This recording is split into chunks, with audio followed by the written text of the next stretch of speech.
আসসালামু আলাইকুম সবাইকে। আমার ডেইলি লাইফ থিংস পেজে আপনাদের সবাইকে স্বাগতম। আমি কিভাবে খুব সহজে বিরিয়ানি রান্না করি এটা আজকে আপনাদের সাথে শেয়ার করব। প্রথমে একটা কড়াই নিয়ে নিলাম, এটাতে তেল দিয়ে দিব পরিমাণ মতো বেরেস্তা করার জন্য। এখন পেঁয়াজগুলো সুন্দর করে এটাতে ভাজতে থাকবো।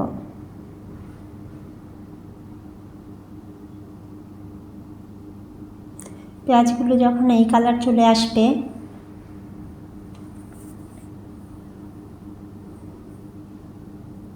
একটা শুকনো প্লেটে তুলে নিতে হবে। এর চেয়ে বেশি লাল করলে কিন্তু পুড়ে যাবে বেরেস্তাগুলো, এবং তেলটা খুব নিংড়িয়ে তুলতে হবে, না হলে বেরেস্তাগুলো চুপসে যাবে।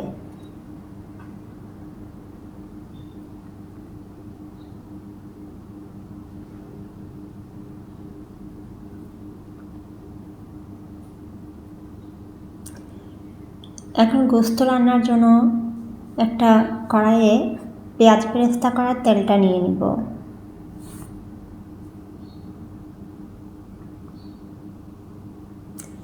এখানে কিছু কাঁচা পেঁয়াজও দিলাম, আদা বাটা পরিমাণ মতো,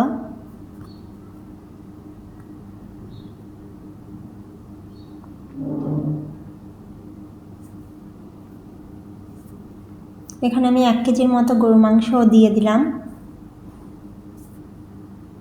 দিয়ে ভালো করে একটু নেড়ে চেড়ে এটার সাথে প্রয়োজনীয় মশলা অ্যাড করতে হবে। লবণ দিয়ে দিলাম। এখানে 1 প্যাকেট বিরিয়ানির মশলা নিলাম। 1 কেজি মাংসের জন্য 1 প্যাকেট মশলাই হবে।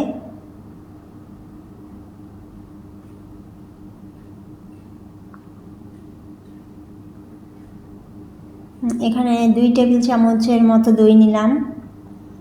দই দিলে মাংসটা সফট হয়ে যাবে খুব অল্প সময়ের মধ্যে।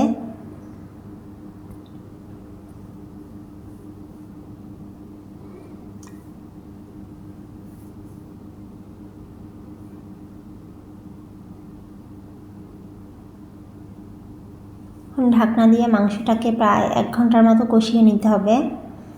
মাংস কষানো শেষে লাস্টে একটু চিনি দিতে হবে। আর বিরিয়ানিতে তো আলু লাগেই, আমি কিছু আলু তেলে ভেজে নিলাম। আলুগুলো বেরেস্তার সাথে তুলে নিলাম। এখন আলু ভাজার তেলটা বড় আরেকটা কড়াই নিয়ে নিলাম। এখানে আদা,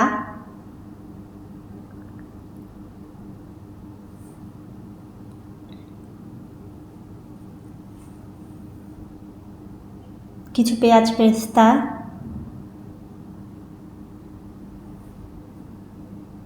দিয়ে একটু সময় নেড়ে চেড়ে 1 কেজি চাল এখানে দিয়ে দিলাম। এখন চালটাকে খুব সুন্দর করে ভাজতে হবে যাতে পুড়ে না যায় নিচে দিয়ে। মিডিয়াম টু লো হিটে ভাজতে থাকবেন। ভাজা শেষে যখন চালগুলো এই পর্যায়ে চলে আসবে তখন পরিমাণ মতো পানি অ্যাড করতে হবে।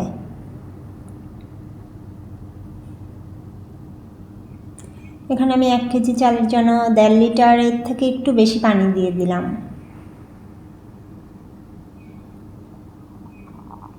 এখন রান্না করা মাংসগুলো আমি এখানে অ্যাড করে দিব।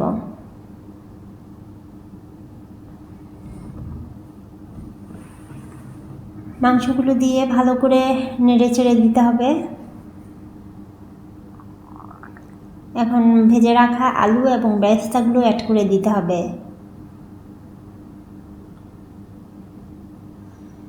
বিরিয়ানিটা অলমোস্ট ডান। শেষে গার্নিশিংয়ের জন্য কিছু আলু বোখরা,